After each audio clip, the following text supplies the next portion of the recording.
प्रभु,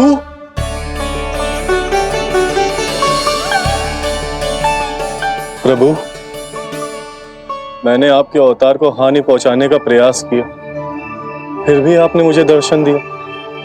देने ही पड़े। तुम्हें मेरे चरणों का स्पर्श जो मिल गया।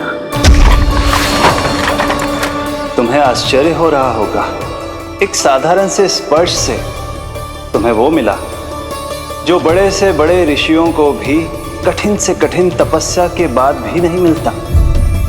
इसका उत्तर तुम्हारे अतीत में छुपा है। दैत्य हिरण्याक्ष के पुत्र के रूप में तुम्हारा जन्म हुआ था। शीघ्र ही तुम बहुत अधिक विशाल और असीम बलशाली हो गए थे, पर तुम अपनी शक्ति का प्रयोग अनुचित ढंग से करते थे। एक दिन तुमने महर्षि लोमस के आश्रम में बहुत ही उत्पात मचाया, हरे भरे वृक्षों को नष्ट कर दिया।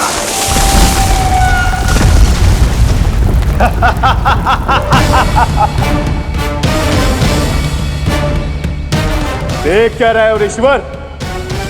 ये विशाल वृक्ष भी मेरे इस विराट तन के आगे कुछ भी नहीं है।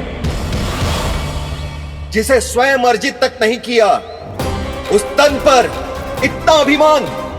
तो सुन ले, जिनसे तेरा तन बना है, उन्हीं पंच तत्वों में इसी क्षण ये विलीन हो जाएगा। ये मेरा श्राप है तुझे, मेरा श्राप है तुझे।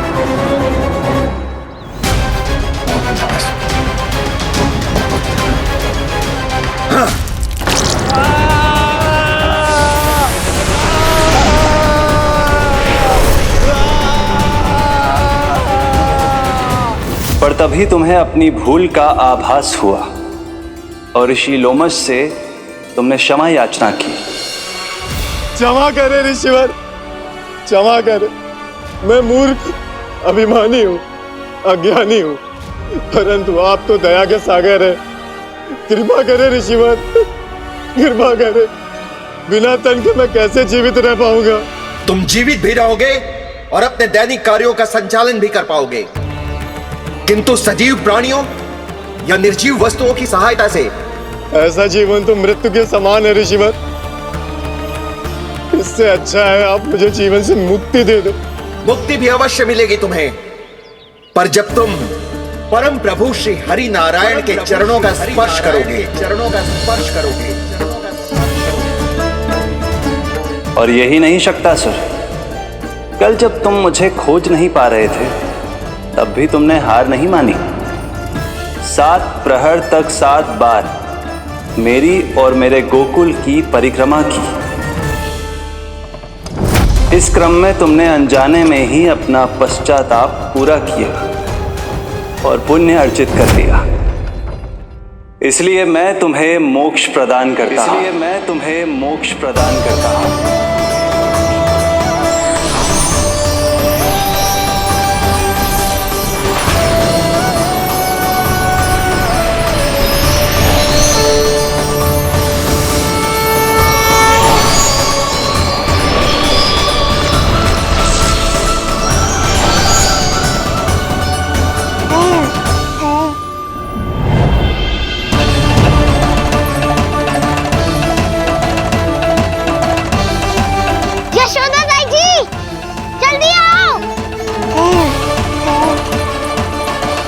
नीलमणि, मेरा लल्ला। लल्ला, तुझे कुछ हुआ तो ना है ना? तुम ठीक तो है ना? मेरा नीलमणि, मेरा प्यारा बच्चा।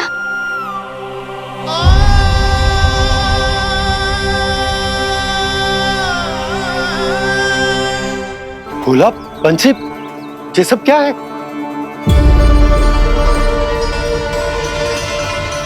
उज्जवल, ये किसने करो है?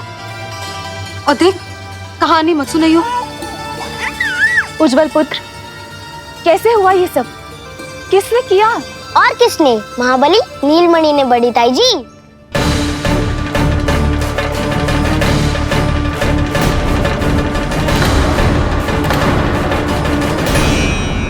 जी क्या बोल रहे हो? सच्ची सच्ची बता। लो, फिर फंस गया उज्जवल। मैं सच्ची कह रहा हूँ। अचानक तीव्र वेग से वायु चली। फिर ऐसे लगो जैसे कोई भूकंप आ रहा है। और फिर जब मैंने देखा तो ये सकट अपने आप हिल रही थी, खड़खड़ खड़खड़ खड़खड़ खड़खड़। फिर मैंने साहस दिखाया और उस सकट को रोकने का प्रयास करो, पर सकट ना रुको, जे हिले ही जा रहा था, खड़खड़ खड़खड़ खड़खड़ खड़खड़ खड़खड़ खड़खड़। और फिर ऐसे ही हिलते हुए अचानक से आगे बढ़कर सीधा नीलमणि के ऊपर चला आए हो। फिर और फिर सकट भी हिल रहा था, खड़खड़ खड़खड़, और सकट का सामान भी हिल रहा था, थरथर थरथर। ऐसा लगो जैसे सकट नीलमणि को कुचलने को।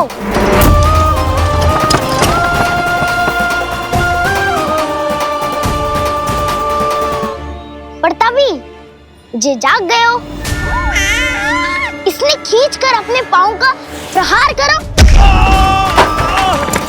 और जीत गया सकट आकाश पे।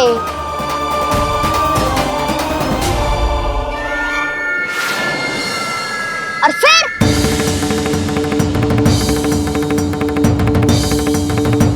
धड़ाम, सब भूमि पे गिरकर चकनाचूर।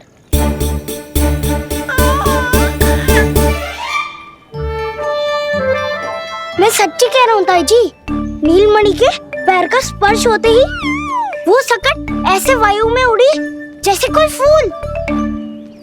अच्छा, और जो तेरे हाथ में ये माखन है, ये भी अपने आप उड़ के आ गया होगा ना? हाँ, मैं सच्ची कह रहा हूँ। सदा बड़पोला पंच, ये अच्छी बात ना है लल्ला, सत्य बता। मैया, मैं सत्य बोल रहा हूँ। ये सकट अपने आप ही आयो था और नीलमणि के प्रहार करते ही दूर जा गिरो। अरे, ये बड़बोले से पूछने से अच्छा है कि हमें स्वयं विचार करना चाहिए कि ये सकट टूटा कैसे। हाँ नंदराज, हाँ, हम भी आरती के लिए भीतर चले गए थे। हाँ। अरे, आप सब मेरा विश्वास क्यों ना कर रहे हो? नीलमणि के प्रहार से ही उज्जवल, सकट बहुत पुराना था, पहिया ढीला होकर खुल गया होगा। यशोदा, अनेक कारण हो सकते हैं, चिंता करने की कोई आवश्यकता ना है। मैं चिंता क्यों करने लगी भला? मेरे नीलमणि के गले में रक्षा वाला कंठक पहले से ही है, और हम ये सब पूजा पाठ इतने विधि विधान से इसी के लिए तो कर रहे हैं, है ना पंडित जी? हाँ रानी जी। तो बस फिर मेरे लल्ला को कछु क्यों होने लगा?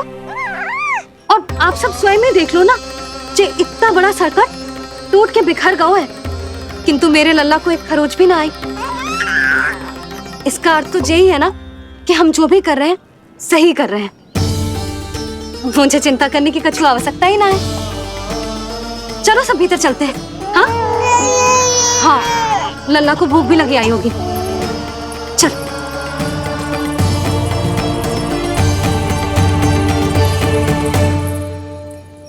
नंदराज जी, अब हमें भी आज्ञा दीजिए। प्रणाम पंडित जी।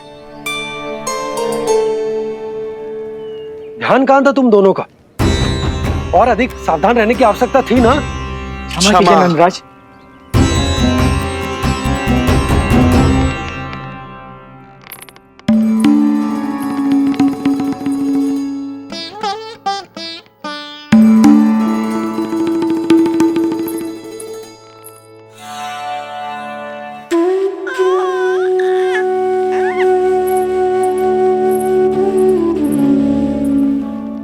यशोदा, क्या हुआ?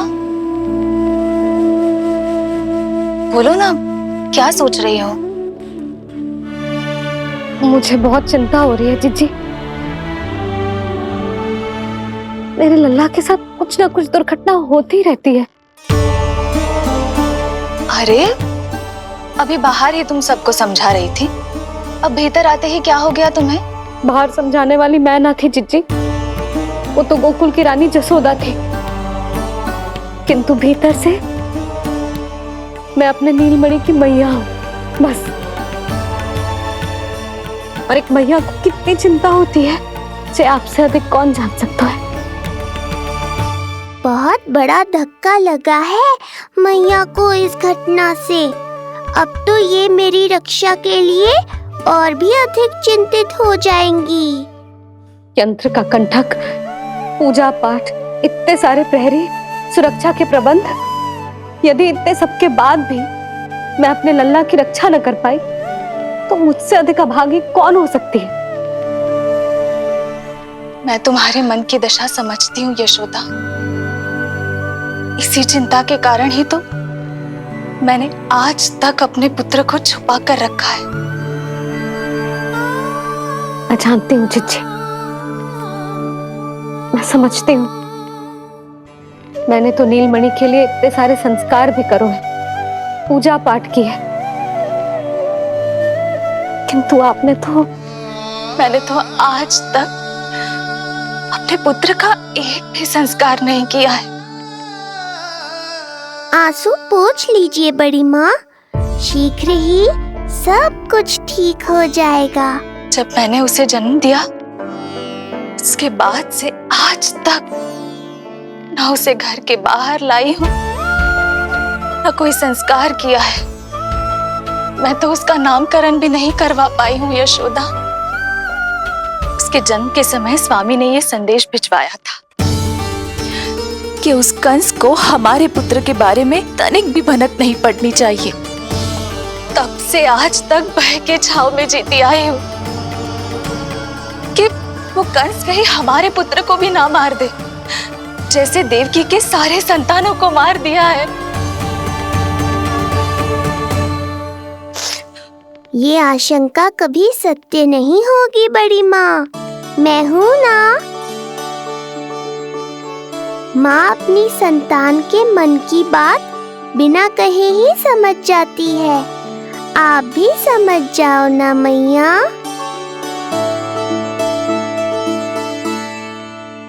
जिज्जी, हमें रोना ना चाहिए। हमें देख के लल्ला भी रो रहा है। मैया, आपकी सहायता की आवश्यकता है मुझे। मुझे ऐसे क्यों लग रहा है जैसे लल्ला मुझसे कुछ कहना चाह रहा है। दाऊ को हम सबसे दूर कब तक रखेंगे बड़ी माँ? ये सोच रहे होगो कि अब तक आपने इसके दाऊ को छुपा के क्यों रखो है। मैं उनसे मिलना चाहता हूँ मैया। जिज्जी, कितना मन करता होगा ना इसका अपने दाऊ से मिलने का। और आपके लल्ला का भी तो मन करता होगा ना कि अपने छोटे भाई को मिले। कितनी बातें करते हैं हम दोनों की इनके सामने। हाँ यशोदा, मैं भी अपने पुत्र को नीलमणि के बारे में सब कुछ बताती हूँ। तो बस फिर हमें साथ साथ रखिए ना। मेरा आधा हिस्सा है वो, उनके बिना मैं अधूरा हूँ मैया। ये दोनों भाई एक दूसरे के बिना अधूरे हैं जिज्जी। हमें इन दोनों को साथ ही रखना चाहिए। आप ही सोचो, यदि नीलमणि की रक्षा होगी तो आपका लल्ला भी तो सुरक्षित रहेगा। तुम सच कह रही हो यशोदा। हमें इन दोनों को मिलाना चाहिए और साथ में ही रखना चाहिए, सुरक्षित। तब तो शीघ्र ही पंडित जी को बुलाकर हमें शुभ मुहूर्त निकलवाना चाहिए।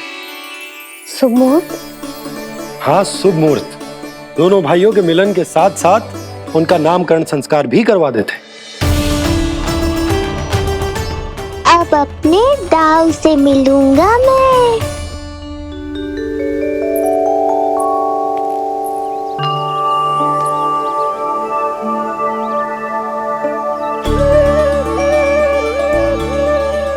ऋषिवर की दिव्य आभा के कारण ये वातावरण कितना शुद्ध, कितना पवित्र लग रहा है ना।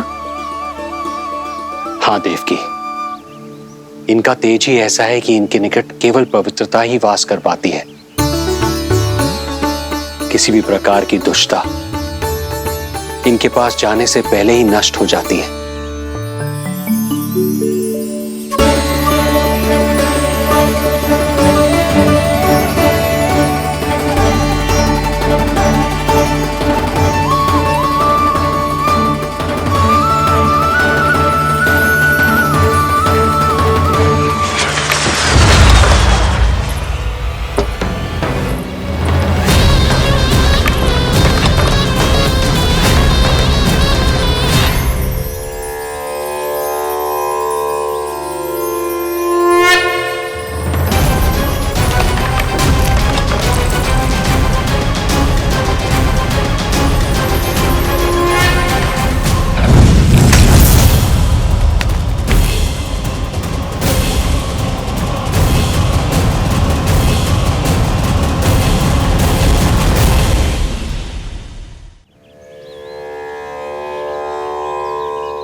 इनका तेज ही ऐसा है कि इनके निकट केवल पवित्रता ही वास कर पाती है।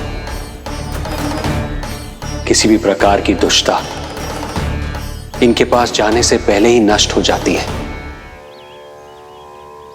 यदि महर्षि की इच्छा के बिना मैंने भीतर प्रवेश किया तो कहीं ये मुझे श्राप ना दे दे।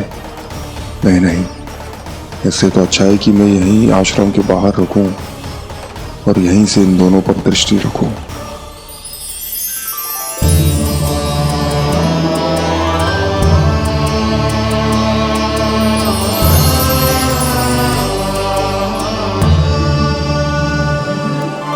आपके आने का आभास हो गया था राजन। गुरुदेव, जो संतानें हमने खो दी है उनका श्राद्ध करवाने की विनती लेकर हम आपके पास आए हैं। आपका आना व्यर्थ नहीं जाएगा राजन, परंतु मुझे आभास हो रहा है श्राद्ध कर्म इस भेंट का एकमात्र कारण नहीं है।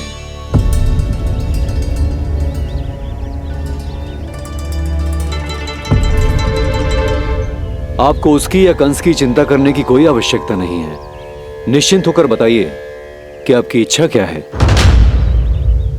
गुरुदेव, वर्तमान में मेरी प्रथम पत्नी रोहिणी पुत्र सहित गोकुल में निवास कर रही है। हमारे उस पुत्र का और भाभी यशोदा के पुत्र का नामकरण संस्कार करवा दीजिए। बस यही हमारा सौभाग्य होगा। मुझे कुछ सुनाई क्यों नहीं दे रहा है? देवी रोहिणी से उत्पन्न आपका पुत्र यादव कुल का राजकुमार है और यादवों का गुरु होने के नाते उसका संस्कार कराना हमारा कर्तव्य है।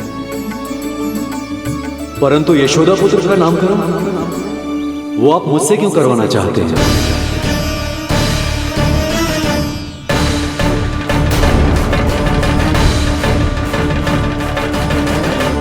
गुरुदेव, सत्य ये है कि रुक क्यों गई रानी देवकी? आपके मन में जो कुछ है कहिए। ये कैसी दुविधा में फंस गया मैं। यदि मैंने गुरुदेव को यशोदा पुत्र का सत्य बताया तो कंस को भी पता चल जाएगा, और यदि नहीं बताया तो कहीं ऐसा ना हो कि ऋषिवर ही बुरा मान जाए। लगता है आप दोनों की दुविधा मेरे अनुमान से भी बहुत बड़ी है। अपनी या अपने पुत्र की कुंडली लाए हैं राजन? जी गुरुदेव, अपनी कुंडली है मेरे पास। देवकी,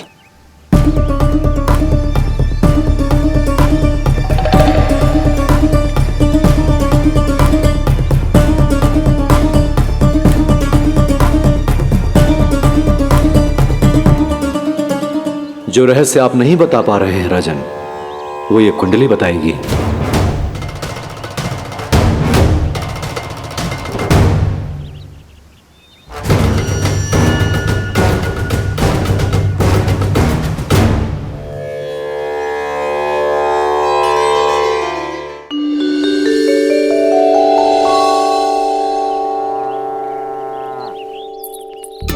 लल्ला, बता कैसी है जगदा?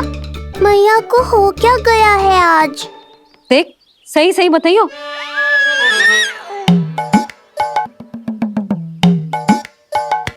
अच्छी है ना? पसंद आएगी ना उसे? हाँ?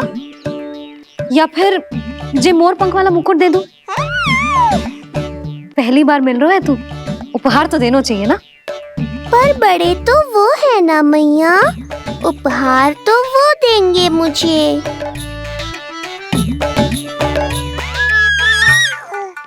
ना ना, मोर पंख वाला मुकुट तो मेरे लल्ला का है ना, जे ना दे सकते। तेरे जैसा कोई कंठा क्या चांदी वाला कड़ा दे दूं? हाँ?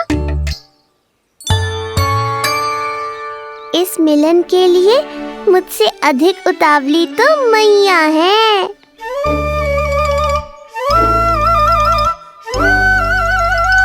अच्छा, जे उपहार छोड़, तू तो जे बता कि तू उसे बुलाएगा क्या कह के?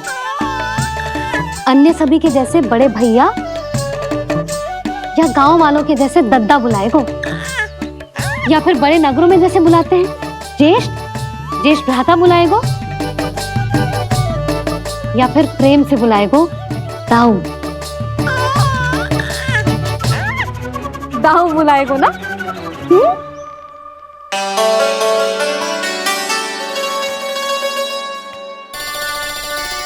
सुनो आपने, हमारे लल्ला ने निर्णय ले लियो, ये अपने भैया को दाऊ कहकर बुलाएगो।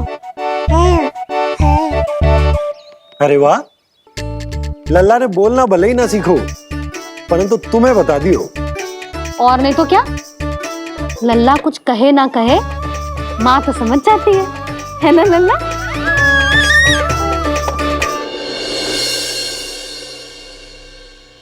और इसने दाऊ वाली बात पे हाँ भी की है। हाँ हाँ तो सदानंद जी ने भी कर दी है। लो, मैं तो भूल ही गई। क्या कही पंडित जी ने? बता तो ना यशोदा, बाहर से आया हूँ, हाथ पैर तो धो लूं। हाँ, जी लो। अब बताओ, कब का मुहूर्त निकालो है? तनिक हाथ मुंह पूछ लूं। अब बताओ क्या कही उन्होंने? यशोदा थक गए हूँ, तनिक सांस तो लेने दो। बाहर से आया हूँ, जलना पूछोगी?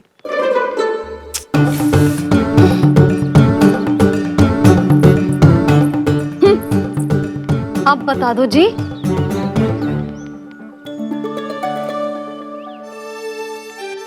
बाबा अब बता भी दो, नहीं तो खेल खेल में खेल हो जाएगा। हाँ बताओ।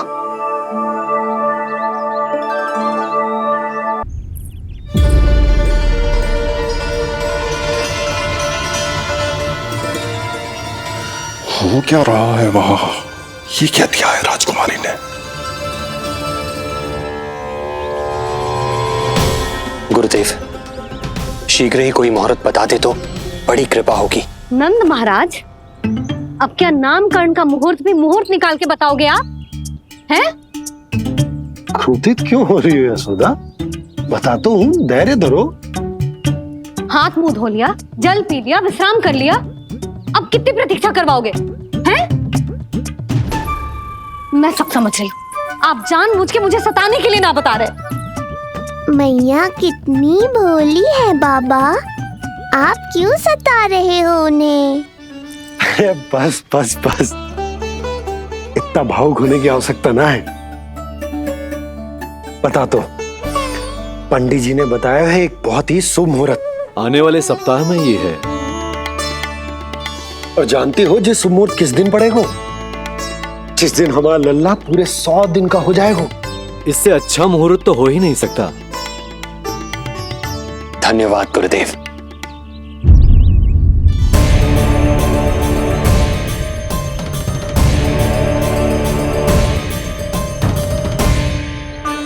क्या हुआ गुरुदेव?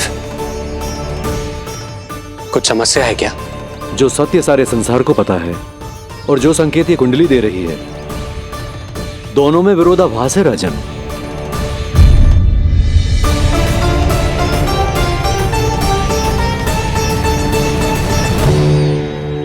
मैंने कहा ना राजन, उसकी चिंता करने की आवश्यकता नहीं है।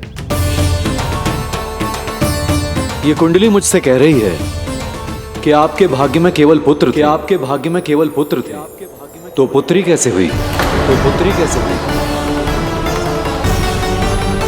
इस कुंडली के अनुसार आपकी दोनों पत्नियों के एक एक पुत्र जीवित हैं।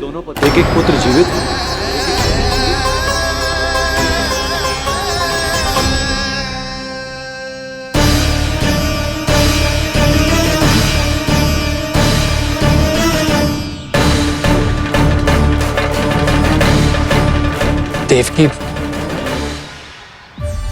गुरुदेव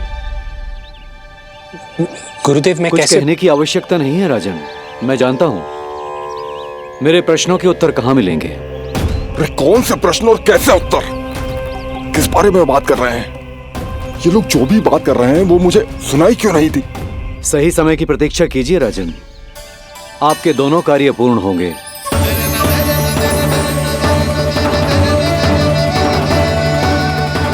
अब आप निश्चिंत होकर जाइए और प्रसन्नता मनाने की तैयारी कीजिए। आपका बहुत बहुत धन्यवाद गुरुदेव। प्रणाम।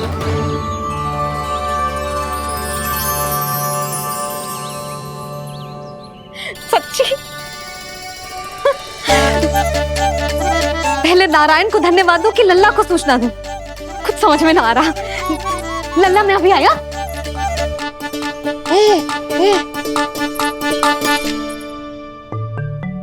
आपका बहुत बहुत धन्यवाद नारायण। अब शीघ्र ही मेरे लल्ला और उसके दाऊ को उनके नाम मिल जाएंगे, वो नाम जिससे वे पूरे संसार में पहचाने जाएंगे। अब लल्ला को बताती हूँ। लल्ला, तू जैसे ही 100 दिवस का हो जाएगा, तेरा और तेरे दाऊ का नामकरण हो जाएगा। हाँ हाँ, किंतु आपने तो बताओ ही ना, हम इन दोनों को मिलवा कब सकते हैं? क्या देख रहे हो, बताओ तो। यशोदा, पंडित जी ने कही कि दोनों भाइयों को मिलवाने के लिए कोई मुहूर्त की आवश्यकता ना है, तो हम चाहे तो इन्हें आज भी मिलवा सकते हैं। लल्ला सुनो तूने, तू आज ही अपने दाऊ से मिल सकते है। मैं अभी सारी तैयारियां करती हूँ। भव्य मिलन होगा गोकुल में, भव्य मिलन। कुंडली के अनुसार इन दोनों के 8 पुत्रों में से 2 जीवित बचे हैं। पहला तो रोहिणी पुत्र है, और दूसरा कौन है? और वो कन्या कौन थी जिसे कंस ने मारा था? वासुदेव की कुंडली में अभी तक पुत्री योग बना ही नहीं है।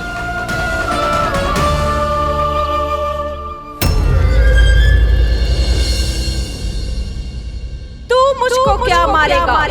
अपनी आयु संभाल, काल तेरा अवतरित रूप है उसका।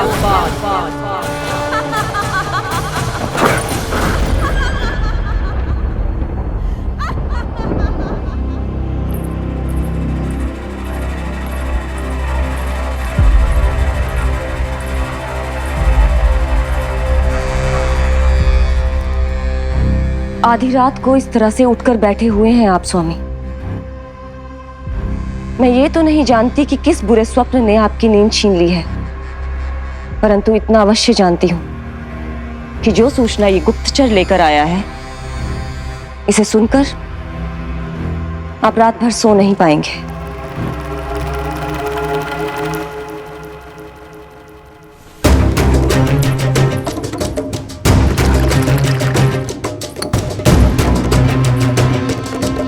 क्या सूचना है? महाराज, उत्कच मारा गया, उत्कच मारा गया, उत्कच मारा गया।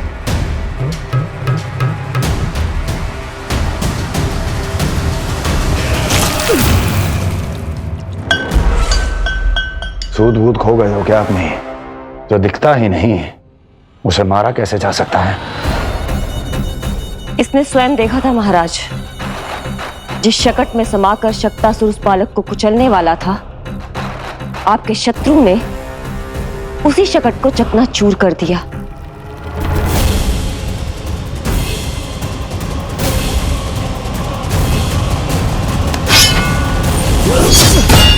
महाराज क्षमा। लगता है आपके सैनिक और तलवार दोनों की धार कुंद पड़ गई है महाराज।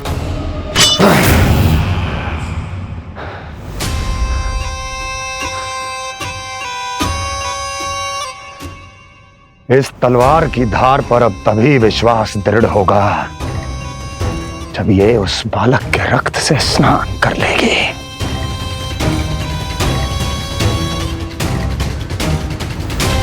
और कैसे? कैसे?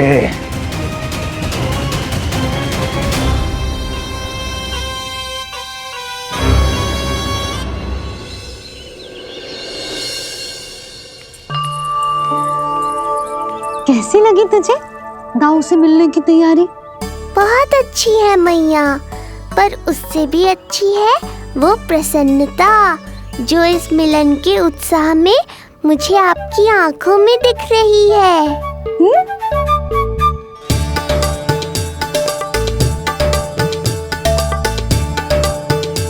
यशोदा, तुमने तो दो भाइयों के मिलन को भी त्योहार बना दिया।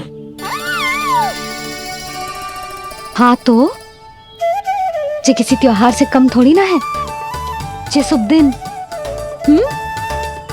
दोनों भाई के मिलन को पूरा गांव देखेगो। तो फिर अब बड़ी मैया को बुलाओ ना मैया। जशोदा जी, रोहिणी जीजी इतनी प्रतीक्षा क्यों करवा रही है? इतने दिवस से छुपा के रखे हो लल्ला को, अब तो शीघ्रता करनी चाहिए ना, है ना भाभी? प्रतीक्षा अवश्य की है, किंतु फल भी तो मीठा मिलेगा। आती होंगी रोहिणी जीजी।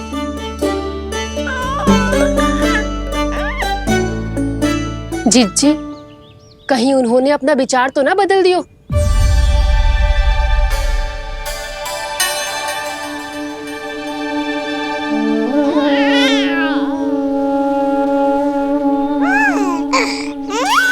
कितनी शीघ्र चिंतित हो जाते हो आप सब। देखो आ रहे हैं वो। लाल छुपा रखने को विवश थी नियति की सताई, भूल के भय माज प्रभु की जग सम्मुख है लाई।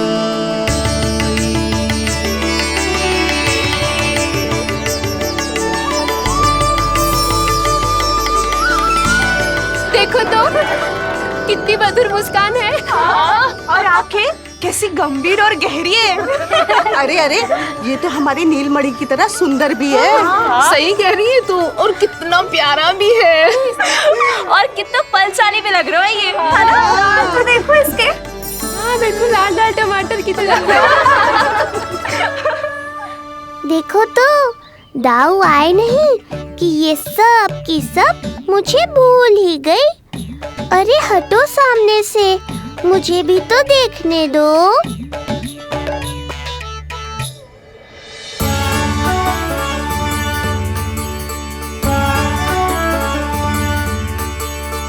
मैया सहायता करो ना।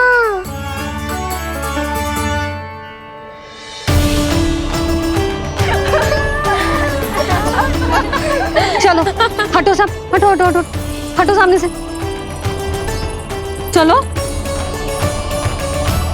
दोनों भाइयों को एक दूसरे से मिलने तो दो।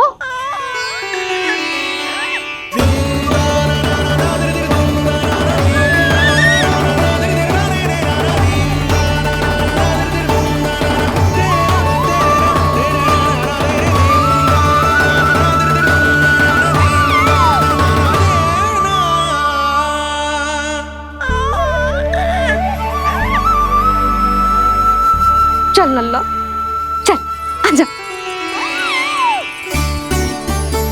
देख लल्ला, आ गए जे तेरे भैया, तेरा दाऊ।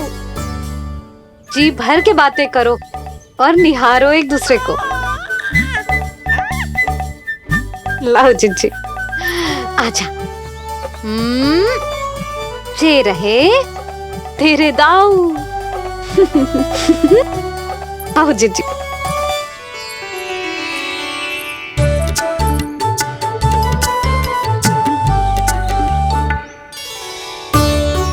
स्वागत है दाऊ।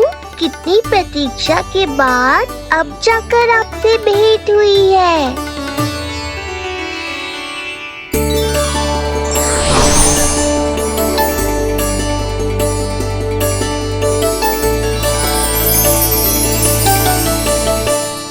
क्या हुआ दाऊ, मुझे पहचान नहीं पा रहे? कितनी देर लगाओगे दाऊ? अब तो पहचान लो, छोटा भाई हूँ आपका।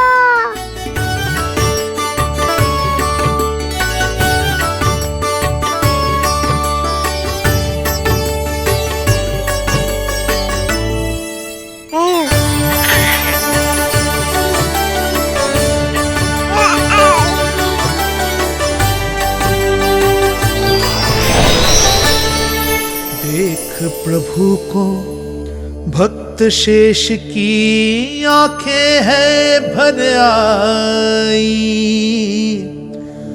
भावुक हरि भी निहारे की, अब मिलन की बेलाई।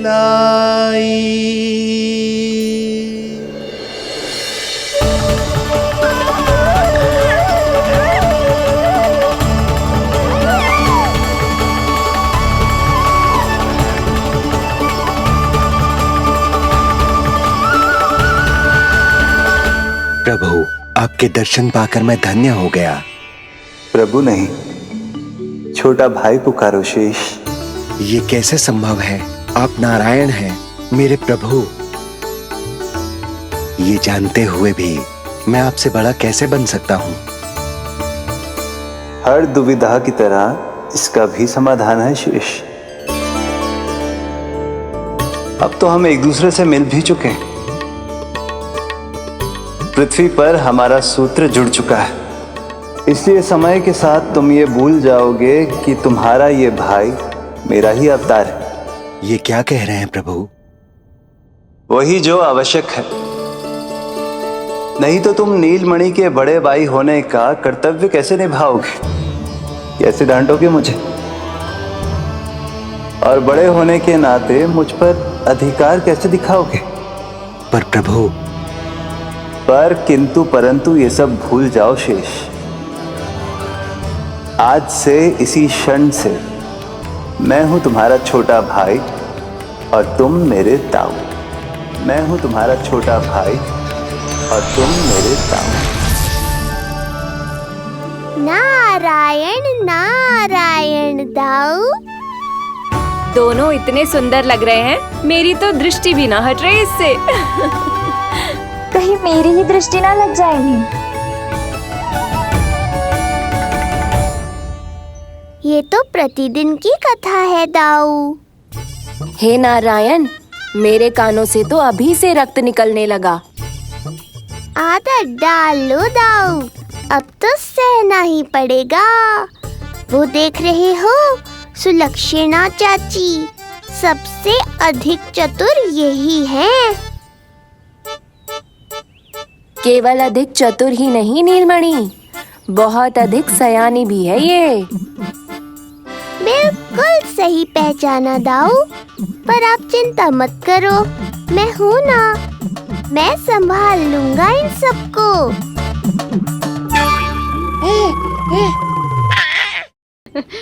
देखो तो जिज्जी, इन दोनों की दृष्टि एक दूसरे से ऐसी चिपक गई है कि अब हटने का नाम ही ना ले रही। ये सूचक है उस प्रेम के बंधन का, जिसमें ये दोनों भाई आज के बाद सदा के लिए बंध जाएंगे।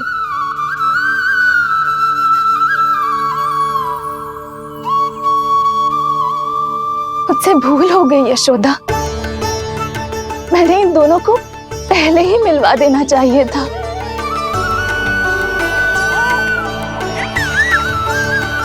मैं कहती थी ना आपसे।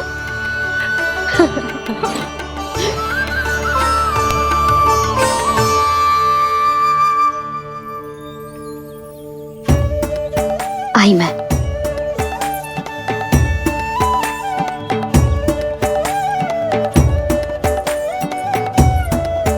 क्या सोच रहे हो ऐसे खड़े खड़े? देख रहा हूं दोनों भाइयों का ये मिलन किसी त्योहार से कम थोड़ी ना। सही कहा था तुमने।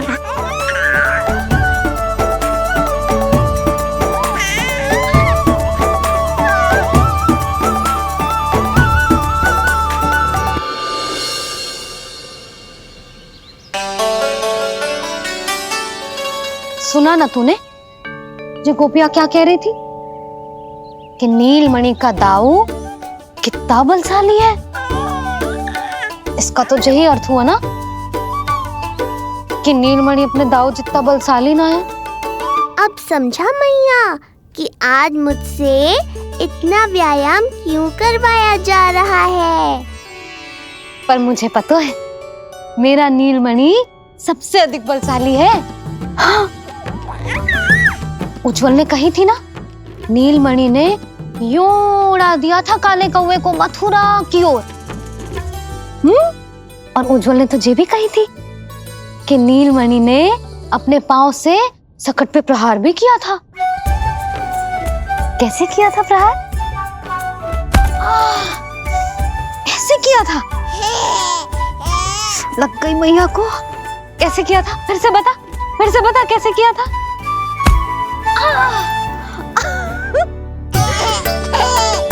मेरे लल्ला में कितना बल है। मैया को ही धकेल दियो पीछे। अच्छा ही है कि आप उज्जवल के कहे को गंभीरता से नहीं ले रही, नहीं तो आपका ये रूप मैं कैसे देख पाता मैया। फिर से बता कैसे मारा था? कैसे मारा था?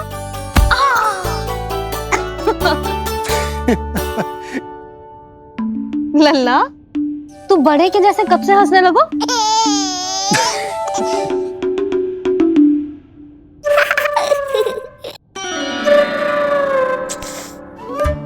आप यहाँ क्या कर रहे हो?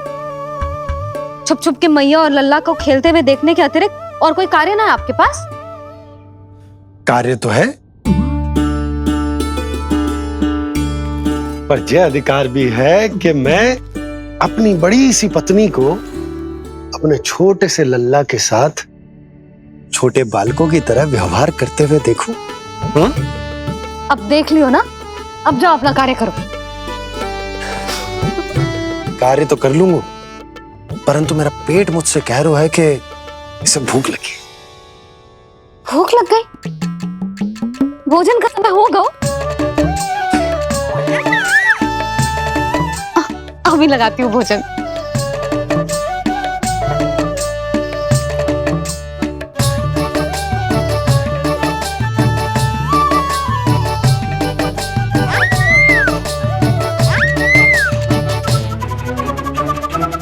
क्या हुआ लल्ला? इतना उतावला क्यों हो रहा है तू? तुझे भी भूख लगी आई है क्या? सच्ची में भूख लगी आई है कि मंद मंद मुस्कुरा के मैया को बांधना चाहता है? तनिक रुक जा, तेरे बाबा को भोजन परोस के यूं गई और यूं आई। मेरा अच्छा लल्ला। आई।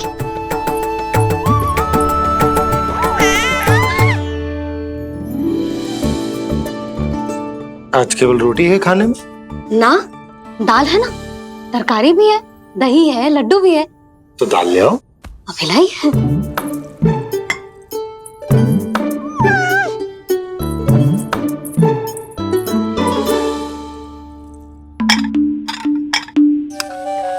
अवश्य भूख ही लगी होगी उसे। यशोदा, दही नहीं दाल। क्षमा करना, भूल हो गई।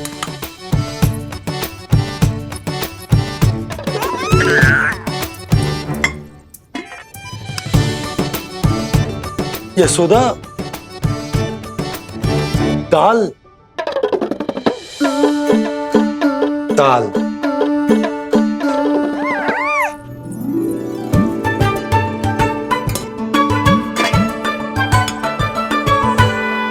अब ऐसे क्या देख रहे हो? बोला ना भूल हो गई। सब मिला के खा लो, पेट में तो मिलना ही है। थोड़े चावल मिलेंगे? हाँ मिलेंगे, अवश्य मिलेंगे।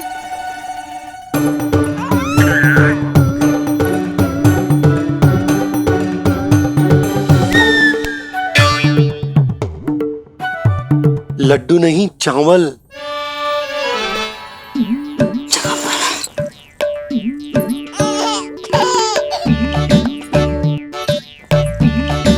हंस क्या रहे हो जी?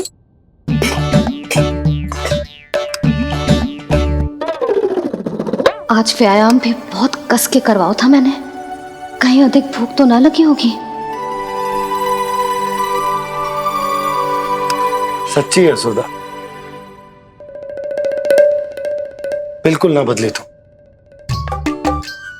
पहले रामू की चिंता में व्याकुल रहती थी और अब हम नीलमणि में तुम्हारा मन लगा रहता।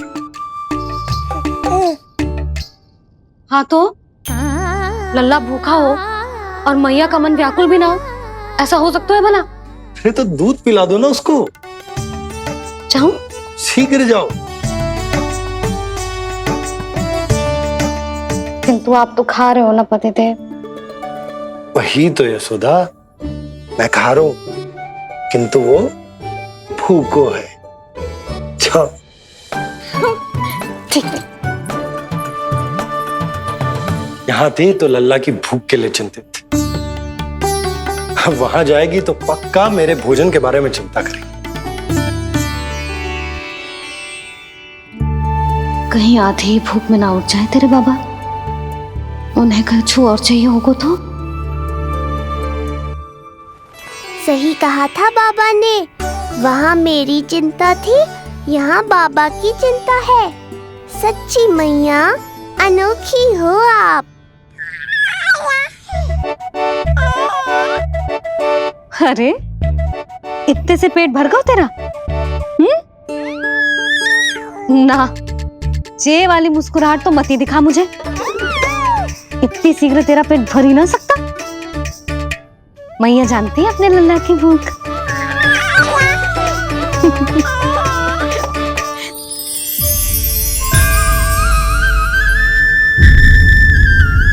ये क्या है लल्ला? ये क्या था तेरे मुंह में? दिखा दिखा।